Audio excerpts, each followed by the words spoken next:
పనిచేసిన పిఎస్ఆర్ ఆంజనేయులు గారిని అరెస్ట్ చేసి తీసుకురావడం చూస్తుంటే డైవర్షన్ డర్టీ పాలిటిక్స్ కి పరాకాష్ట.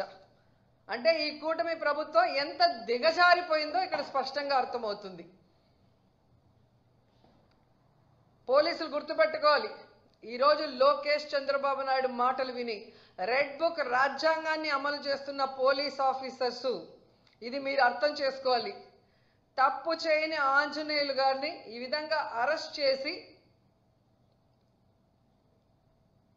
ఆయన్ని హ్యూమిలేట్ చేస్తూ అవమానపరుస్తుంటే తప్పు చేసిన మిమ్మల్ని చట్టం ముందు నిలబెట్టి మీకు బుద్ధి చెప్పే రోజు దగ్గరలో ఉంది. కాబట్టి అలాంటి తప్పులు చేయకుండా మీ పని మీరు కరెక్ట్గా చేయమని కూడా ఈ సందర్భంగా తెలియజేసుకుంటున్నాను.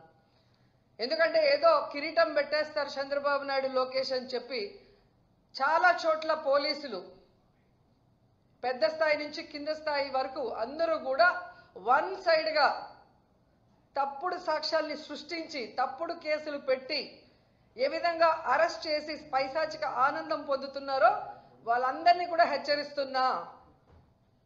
భవిష్యత్తులో మళ్ళీ కూటమి ప్రభుత్వం వచ్చే అవకాశం లేదు.